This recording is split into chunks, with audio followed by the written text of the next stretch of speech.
Hi, എല്ലാവർക്കും എൻ്റെ YouTube ചാനലിലേക്ക് സ്വാഗതം. അപ്പോൾ ഇന്ന് സൺഡേ ആണ്. അപ്പോൾ ഞാൻ വിചാരിച്ചു ഒരു സൺഡേ ഡിന്നർ കുക്കിംഗ് വ്ലോഗ് ചെയ്യാമെന്ന്.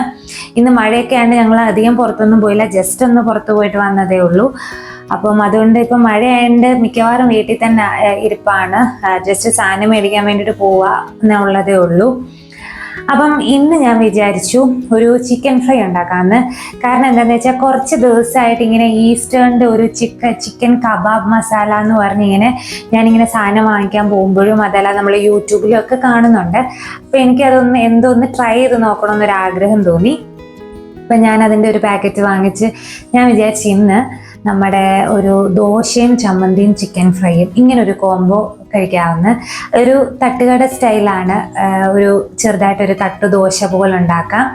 പിന്നെ ആ ഒരു സ്റ്റൈലിൽ ഒരു ചുവന്ന ചട്നിയും ഞാൻ ഇഷ്ടം പോലെ ഷോർട്സ് അതിൽ ചെയ്തിട്ടുണ്ട്, ആ ഒരു റെഡ് ചട്നിയുടെ. പക്ഷെ ഞാനത് മിക്കവാറും ഉണ്ടാക്കാൻ കാരണം എനിക്കത് ഭയങ്കര ഇഷ്ടമാണ്, ശ്രീഹരിക്കും ഇഷ്ടം. അതുകൊണ്ട് മിക്കവാറും ആ ഒരു ചുവന്ന ചട്നി ഞങ്ങൾ പ്രത്യേകിച്ച് രാത്രിയൊക്കെ ദോശ ഉണ്ടാക്കുമ്പോഴൊക്കെ ഞാൻ ആ ചട്നി ഉണ്ടാക്കും. അപ്പം അതും പിന്നെ ഈ ഒരു ചിക്കൻ കബാബ്, അവർ കബാബ് എന്ന് പറയുന്നത്, പക്ഷെ ചിക്കൻ ഫ്രൈ എന്ന പോലെ തന്നെയാണ് കബാബ് മസാല എന്ന് എഴുതിയിരിക്കുന്നത്. അപ്പം എനിക്കൊന്ന് ട്രൈ ചെയ്യണമെന്ന് ഭയങ്കര ആഗ്രഹമായിരുന്നു. അപ്പം ഞാൻ ഇന്ന് അതൊന്ന് ട്രൈ ചെയ്യാൻ പോവാം. പിന്നെ അപ്പം ഇന്ന് അത്രേ ഉള്ളൂ, അല്ലാതെ വലിയ പുറത്തുള്ള വീഡിയോസൊന്നുമില്ല. നമുക്ക് ഒന്ന് പരീക്ഷിച്ച് നോക്കാം ഈ ചിക്കൻ കബാബ് മസാല എങ്ങനെ ഉണ്ടെന്ന്.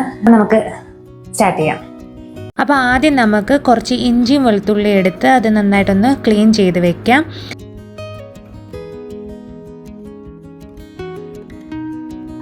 അപ്പോൾ ഇതിലെങ്ങനെയാണ് പറഞ്ഞിരിക്കുന്നതെന്ന് വെച്ച് കഴിഞ്ഞാൽ 1/2 കിലോ ചിക്കൻ്റെ കണക്കിനാണ് പറഞ്ഞിരിക്കുന്നത്. 1/2 കിലോ ചിക്കന് ഒരു 6 ടേബിൾ സ്പൂൺ ഈ മസാലപ്പൊടിയും പിന്നെ ഒരു മുട്ടയും പിന്നെ ഒരു 4 ടീസ്പൂൺ നമ്മുടെ വെളുത്തുള്ളി പേസ്റ്റും 2 ടീസ്പൂൺ ഇഞ്ചിയുടെ പേസ്റ്റും ചേർക്കാനാണ് പറഞ്ഞിരിക്കുന്നത്. പിന്നെ ഒരു മുട്ട, അതെല്ലാം കൂടെ മിക്സ് ചെയ്തിട്ട് ചിക്കനും കൂടെ മിക്സ് ചെയ്ത് ഒരു 10 മിനിറ്റ് വെച്ചതിന് ശേഷം നമ്മൾ ഫ്രൈ ചെയ്തെടുക്കാൻ, ഡീപ് ഫ്രൈ ചെയ്തെടുക്കാനാണ് പറഞ്ഞിരിക്കുന്നത്. അപ്പം എനിക്കിപ്പോൾ 1/2 കിലോ ചിക്കൻ ഉണ്ടോ എന്ന് എനിക്ക് അറിയത്തില്ല. കാരണം ഇത് ഞാൻ ഒരു ഫുൾ ചിക്കൻ എന്നുള്ള രീതിയിൽ വാങ്ങിച്ചിട്ട് കുറച്ച് ഞാൻ കറി വെച്ചു. അത് കഴിഞ്ഞ് ബാക്കി ഇരിക്കുന്ന ചിക്കൻ പീസുകളാണ് 1/2 കിലോ, ചിലപ്പോൾ ഏകദേശം 1/2 കിലോ കാണുമായിരിക്കും. അപ്പം അതായിരിക്കുന്നത്. അപ്പം ഞാൻ നോക്കട്ടെ ഏത് രീതിയിൽ. 6 ടേബിൾ സ്പൂണാണ് 1/2 കിലോ ചിക്കന് പറഞ്ഞിരിക്കുന്നത്. ഏതായാലും 1/2 കിലോ ചിക്കന് കൂടുതലില്ല. പിന്നെ ഇഞ്ചി വെളുത്തുള്ളി ഞാൻ ചതച്ചതാണ് ഇവിടെ ഞാൻ ചെയ്യുന്നത്. എൻ്റെ കയ്യിൽ മറ്റേ പേസ്റ്റ് ഇല്ല, ഇവരും ഫ്രഷ്ലി ഗ്രൗണ്ട് എന്ന് എഴുതിയിരിക്കുന്നത്. അപ്പം ഞാനിത് ചതച്ച് എടുത്തിട്ടുണ്ട്. അപ്പം ഞാനൊരു ഇത്രയും ഈ ഒരു 2 പീസ് ഇഞ്ചിയുടെ കഷ്ണവും പിന്നെ ഒരു 5-8-10 വെളുത്തുള്ളി പീസുകളുണ്ട്, ചെറുതും വലുതുമായിട്ട്. അപ്പം അത്ര ആകുമ്പോഴത്തേനും ആകുമായിരിക്കും അതിൻ്റെ ആ ഒരു ടേസ്റ്റ് വരണം. പിന്നെ ഞാൻ ഈ നോൺ വെജിൽ കുറച്ച് ഇഞ്ചി വെളുത്തുള്ളിയും ഞാൻ കുറച്ച് കൂടുതൽ ചേർക്കും. അപ്പോൾ എന്നാലേ എനിക്കൊരു തൃപ്തി ആവത്തുള്ളൂ. അത് വയറിന് നല്ലതാണ്. നോൺ വെജിൽ ഈ ഇഞ്ചിയും വെളുത്തുള്ളിയും അത് നമ്മൾ ഈ പുറത്തുനിന്ന് മേടിക്കുന്ന പേസ്റ്റിൽ നല്ല നമ്മൾ തന്നെ ചതച്ച് ഉണ്ടാക്കുന്നതാണ്. അപ്പോൾ അത്രയും. അപ്പോൾ ഇത് രണ്ടും ഞാൻ എടുത്തു വെച്ചിട്ടുണ്ട്. ഇനി നമുക്കത് മിക്സ് ചെയ്ത് നമുക്ക് എടുക്കാം. ചിക്കൻ എത്ര ഉണ്ടെന്ന് ഒന്ന് നോക്കണം. പിന്നെന്താ, അപ്പം ഞാനിതൊന്ന് ട്രൈ ചെയ്ത് നോക്കാമെന്ന് വിചാരിച്ചു. ഞാൻ ഈ ചിക്കൻ മസാല ഒന്നും അധികം ഞാൻ എപ്പോഴും എൻ്റെ ഗരം മസാല മാത്രമേ ഞാൻ ഉണ്ടാക്കുന്ന ഗരം മസാല മാത്രമേ ഞാൻ ഈ ചിക്കൻ കറിക്കകത്തൊക്കെ ഇടത്തുള്ളൂ. കടലക്കറിക്കകത്ത് എല്ലാത്തിനകത്തും എനിക്ക് ആ മറ്റേ മസാല എനിക്ക് അറിയത്തില്ല. പക്ഷെ ഇതിങ്ങനെ കണ്ടപ്പോൾ എന്തോ എനിക്കൊന്ന് ട്രൈ ചെയ്ത് നോക്കണമെന്ന് തോന്നി. അതുകൊണ്ടൊന്ന് മേടിച്ച് നോക്കാമെന്ന് വിചാരിച്ചതാണ്. അപ്പം നമുക്ക് ഇനിയും എന്ത് ചെയ്യണം, ചിക്കൻ ഓൾറെഡി കഴുകി വെച്ചിരിക്കുകയാണ്. അപ്പം അത് ഞാൻ എടുത്ത് ഒന്ന് നോക്കട്ടെ, നമുക്ക് മാറിനേറ്റ് ചെയ്ത് വെക്കാം. ഞാൻ ചിക്കൻ ഫ്രീസറിൽ നിന്ന് എടുത്ത് പുറത്ത് വെച്ചിട്ടുണ്ടായിരുന്നു, പക്ഷെ അതിൻ്റെ ആ ഐസ് ഇതുവരെ മാറിയിട്ടില്ല. അപ്പോൾ ഞാൻ വിചാരിച്ചു അതവിടെ ഇരിക്കട്ടെ. നമുക്ക് ഇഞ്ചിയും വെളുത്തുള്ളിയും ചതച്ചിട്ട് തേങ്ങയൊക്കെ തിരുമ്മി വെക്കാം, ചമ്മന്തി അരയ്ക്കണമല്ലോ. അതും കൂടെ റെഡി ആയിക്കഴിഞ്ഞാൽ പിന്നെ ബാക്കിയെല്ലാം എളുപ്പം. ഇത് പുരട്ടിയിട്ട് 10 മിനിറ്റ് വെച്ചാൽ മതിയെന്നാണ് പറയുന്നത്. അപ്പോൾ ഒത്തിരി നേരമൊന്നും വെക്കേണ്ട കാര്യമില്ലല്ലോ. ഞാൻ വിചാരിക്കുകയാണ് അത് കുറച്ചുകൂടെ ഒന്ന് ഐസ് മാറാണ്ട് അങ്ങോട്ട് വിട്ട് കിട്ടുന്നില്ല. നമുക്ക് ഇഞ്ചിയും വെളുത്തുള്ളിയും ചതച്ച് വെക്കാം. അതിനിട്ട് നമുക്ക് തേങ്ങ തിരുമാം. ഞാനിത് എളുപ്പപ്പണിക്ക് വേണ്ടിയിട്ട് ആക്ച്വലി ചെയ്യുന്നതാണ്. ഈ കല്ലിലിട്ട് ചതച്ചാൽ മതി. പക്ഷേ ഈ പ്ലേറ്റ് ചതയ്ക്കാൻ പറ്റിയൊരു പ്ലേറ്റ് ആയതുകൊണ്ട് ഞാൻ അതിലിട്ട് ചതയ്ക്കുകയാണ്. വെറുതെ ഈ പ്ലേറ്റിൽ തന്നെ പിന്നെ ഇരുന്നോളുമല്ലോ. നമ്മൾ പിന്നെ കല്ലും കഴുകണം പ്ലേറ്റും കഴുകണം, രണ്ടും കൂടെ വേണ്ടല്ലോ. ചുമ്മാ ഓരോരോ വട്ട്. എനിക്ക് ഈ പാത്രം കഴുകലാണ് ഏറ്റവും ദേഷ്യമുള്ള ഒരു കാര്യം. പാത്രം കഴുകല് അതുകൊണ്ട് ഞാനതങ്ങനെ ഇട്ടേക്ക്. എനിക്കത് എന്താ പറയുക, എനിക്കത് വേഗം ചെയ്ത് തീർക്കുകയും ചെയ്യണം. എനിക്കത് ഒരുപാട് കിടക്കുന്ന കാണുമ്പോഴത്തേനും എനിക്കങ്ങ് ദേഷ്യം വരും. അതുകൊണ്ട് ഞാൻ മാക്സിമം കുറവ് പാത്രം വെച്ച് എല്ലാം എടുത്ത് ചെയ്യാനാണ് ശ്രമിക്കുന്നത്. വേണമെങ്കിൽ നിങ്ങൾക്ക് ഇത് മിക്സിക്കകത്തിട്ട് അരച്ച് നല്ല പേസ്റ്റാക്കി എടുക്കാം. പക്ഷേ ഇത് ഇങ്ങനെ ചതച്ചാലുള്ള ഗുണം നമുക്ക് ഇടയ്ക്ക് ഇതിൻ്റെയൊക്കെ ഒരു പീസുകൾ, ഇപ്പം ചപ്പാത്തി ആണെങ്കിലും ദോശ അതിൻ്റെ ഇടയ്ക്ക് വെച്ച് കഴിക്കാൻ എനിക്കിഷ്ടമാണ്. അപ്പം ഞാൻ കൂടുതലും ചതച്ചാണ് ഈ ഇഞ്ചിയും വെളുത്തുള്ളിയും ഒക്കെ ഇടുന്നത്, അരിഞ്ഞിടുന്നതിനെക്കാട്ടിലും.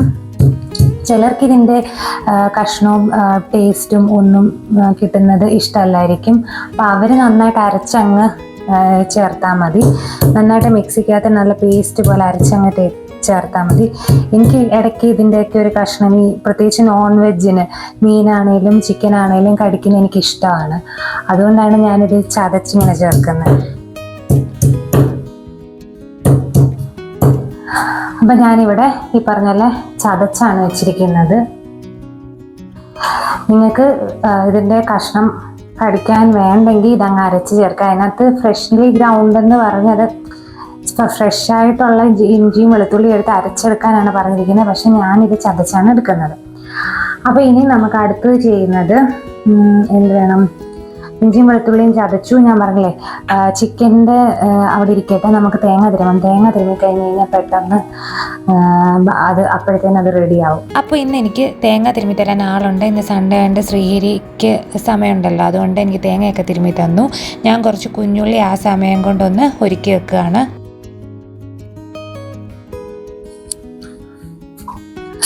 പെട്ടെന്ന് തേങ്ങ തിരുമ്മി തീരാൻ പറ്റി. ഇത് കണ്ടോ, ഒരെണ്ണം മൊത്തത്തിൽ ഇങ്ങനെ ഇറങ്ങി വന്നു.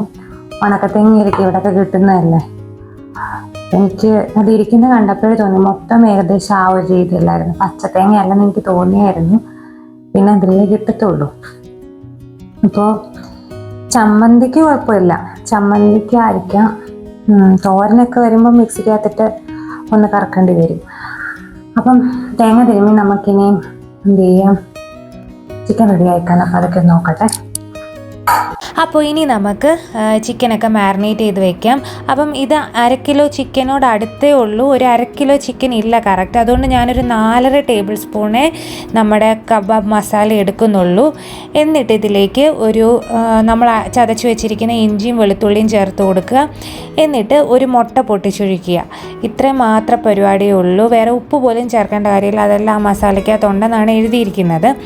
അപ്പം നമ്മളിത് നന്നായിട്ട് മിക്സ് ചെയ്ത്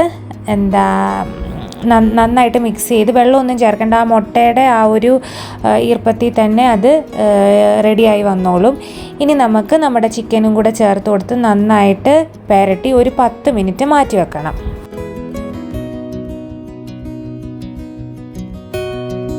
അപ്പോൾ ഇന്ന് നമുക്ക് ചമ്മന്തി അരയ്ക്കാം. അപ്പോൾ അതിന് വേണ്ടിയിട്ട് 2 കുഞ്ഞുള്ളി ചേർത്ത് കൊടുക്കുക. തേങ്ങ തിരുമ്മി അതിലേക്ക് 2 കുഞ്ഞുള്ളിയും ഒരു ചെറിയ പീസ് ഇഞ്ചിയും ചേർത്ത് കൊടുക്കുക. എന്നിട്ട് എരിവിന് വേണ്ടിയിട്ട് മുളക് പൊടി ചേർത്ത് കൊടുക്കുക. അത് ഏകദേശം 1 ടീസ്പൂൺ. ഞാനിപ്പോൾ എരിവുള്ള മുളക് പൊടിയാണ് ചേർത്തിരിക്കുന്നത്. അപ്പം നിങ്ങളുടെ എരിവിന് ആവശ്യത്തിന് ചേർത്ത് കൊടുക്കുക. കാശ്മീരി മുളക് പൊടിയല്ല ചേർത്തിരിക്കുന്നത്. അപ്പോൾ അത് ഏകദേശം 1/4 ടീസ്പൂൺ മതി. അപ്പോഴത്തേനും നല്ല എരിവാകും. എന്നിട്ട് അത് നന്നായിട്ട് അരച്ച് മാറ്റി വെക്കുക.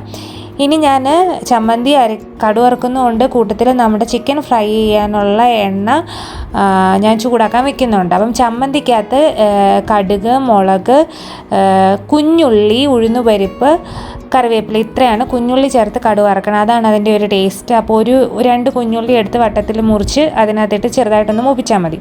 ഇപ്പോൾ എണ്ണ ചൂടായപ്പം നമ്മുടെ ചിക്കൻ എടുത്ത് ചേർത്ത് കൊടുത്തു. പിന്നെ ഇനി അതങ്ങ് ഫ്രൈ ചെയ്തെടുത്താൽ മതി. വേറൊരു പണിയില്ല. ചമ്മന്തി കടു വറുത്ത് കഴിഞ്ഞ് ചമ്മന്തി നമ്മൾ അരച്ച് വെച്ചിരിക്കുന്ന തേങ്ങ ഒഴിച്ച് കൊടുക്കുക, ശകലം വെള്ളവും കൂടി ഒഴിച്ച് ആവശ്യത്തിന് ഉപ്പും ഒക്കെ ആക്കി എടുത്തു കഴിഞ്ഞാൽ നമ്മുടെ ചമ്മന്തി ഇവിടെ റെഡിയായി. അപ്പം ചിക്കൻ ഇത് ഇച്ചിരി ഡീപ്പ് ഫ്രൈ ആണ്, ഇച്ചിരി നല്ല ഡീപ്പ് ഫ്രൈ ആയിട്ടാണ് എടുക്കേണ്ടത്. സാധാരണ ഞാൻ ഡീപ്പ് ഫ്രൈ ചെയ്യാറില്ല, ഞാൻ എപ്പോഴും ഇങ്ങനെ അടച്ച് വെച്ച് വേവിച്ചിങ്ങനെ നമ്മളിങ്ങനെ എണ്ണ കുറവ് ഉപയോഗിച്ച് ഇങ്ങനെ ഒരു പെരട്ട് പോലെയാണ് എപ്പോഴും എടുക്കുന്നത്. പിന്നെ നമുക്ക് ദോശയും കൂടെ ചുട്ട് കൊടുക്കാം. കുഞ്ഞു കുഞ്ഞു ദോശകളാണ്, തട്ടുദോശ പോലെയാണ് ചുടുന്നത്. ഇന്ന് ചിക്കനൊക്കെ ഏകദേശമൊക്കെ റെഡിയായി കിട്ടിയിട്ടുണ്ട്. അത് നമുക്ക് പാത്രത്തിലേക്ക് മാറ്റാം. എന്നിട്ട് പിന്നെ ഒരു 2-3 പീസും കൂടി ഇരിപ്പുണ്ട്, അത് ഇച്ചിരി വലിയ പീസാണ്. അപ്പം അതും കൂടെ ഫ്രൈ ചെയ്തെടുക്കാം. അപ്പം ഇത്രയേ ഉള്ളൂ പരിപാടി. സംഭവമൊക്കെ സിമ്പിളാണ്, പക്ഷേ ഡീപ്പ് ഫ്രൈ ചെയ്തെടുക്കണം, അതാണ് ഒരു നെഗറ്റീവായിട്ടുള്ളത്. അല്ല, ഇപ്പം നമ്മൾ പുറത്തുനിന്ന് മേടിച്ച് കഴിക്കുകയാണെങ്കിലും അത് ഡീപ്പ് ഫ്രൈ ചെയ്താണ് അവർ തരുന്നത്. അപ്പം ഞാൻ അതിച്ചിരി വലിയ പീസായതുകൊണ്ട് ഞാൻ വിചാരിച്ചു അതൊന്ന് അടച്ച് വെച്ച് ഫ്രൈ ചെയ്തെടുക്കാമെന്ന്. അതെനിക്കൊരു പേടി, അതിൻ്റെ ഉള്ളു വേകുമോയെന്ന്. എണ്ണയും കുറച്ച് കുറഞ്ഞിരിപ്പുണ്ട്, പെട്ടെന്ന് എണ്ണ പിടിച്ചുവെന്നും എനിക്ക് നല്ല ഡൗട്ടുണ്ട്. അപ്പോൾ അത് ഞാൻ അടച്ചു വെച്ചു. ഇത് ആക്ച്വലി ഞാൻ ഒന്ന് കഴിച്ചു നോക്കി, കുഴപ്പമില്ല, ഭയങ്കര ടേസ്റ്റ് എന്ന് പറയാനില്ല. എനിക്ക് ചിലപ്പം കടയിൽ നിന്നൊക്കെ വാങ്ങിക്കത്തില്ലേ, ഇവിടെ ചിലപ്പം കബാബൊക്കെ വാങ്ങിക്കുമ്പോൾ ആ ഒരു മോഡലിൽ ഉപ്പൊന്നും ചേർക്കേണ്ട കാര്യമില്ല, ആ ഒരു രീതിയിലാണ് ഇത് എടുത്തിരിക്കുന്നത്. ഇഷ്ടപ്പെട്ടു. വല്ലപ്പോഴും ഒക്കെ ഉണ്ടാക്കാം, അല്ലാതെ അങ്ങനെ ഒരു എന്താ പറയുക, എനിക്കങ്ങ് ഭയങ്കര ടേസ്റ്റ് ആയിട്ടൊന്നും തോന്നിയില്ല. ഒരു മീഡിയം ടേസ്റ്റ് എനിക്ക് തോന്നിച്ചുള്ളൂ. പിന്നെന്താ, കുഴപ്പമില്ല ഇത്. പക്ഷെ ഞാൻ ഇനി വാങ്ങിക്കുമെന്ന് എനിക്ക് തോന്നുന്നില്ല, എനിക്കറിയത്തില്ല. എനിക്കങ്ങനെ അത്ര ഇനി വാങ്ങിക്കാൻ വേണ്ടിയിട്ട് എനിക്കങ്ങനെ ഒന്നും തോന്നിയില്ല. കുഴപ്പമില്ലായിരുന്നു. ഒരു തവണയൊക്കെ വാങ്ങിച്ചൊന്ന് ട്രൈ ചെയ്ത് നോക്കാം ഇങ്ങനെ കബാബൊക്കെ. അപ്പം ഞാൻ ബാക്കിയും കൂടെ ചുട്ടിട്ട് വേഗം. അപ്പം നമ്മുടെ ഡിന്നറൊക്കെ റെഡിയായി. ദോശയും ചമ്മന്തിയും ചിക്കൻ കബാബും കുഴപ്പമില്ലായിരുന്നു. ഒരു പുറത്തുനിന്നൊക്കെ മേടിക്കുന്ന ഒരു ചിക്കൻ കബാബിൻ്റെ ടേസ്റ്റൊക്കെ ഉണ്ടായിരുന്നു. പക്ഷേ എനിക്ക് കൂടുതലും ഞാൻ നേരത്തെ ഉണ്ടാക്കിയിരിക്കുന്ന ചിക്കൻ ഫ്രൈ അല്ലെങ്കിൽ ആ ഒരു ചിക്കൻ ഗ്രിൽഡ് ചിക്കൻ, അതൊക്കെയാണ് കൂടുതലും എനിക്കിതിലും ഇഷ്ടപ്പെട്ടത്. ഞാൻ പിന്നെ ചുമ്മാ ഒന്ന് ടെസ്റ്റ് ചെയ്ത് നോക്കിയത് എങ്ങനെ ഇരിക്കുമെന്ന് അറിയാൻ വേണ്ടിയിട്ട്.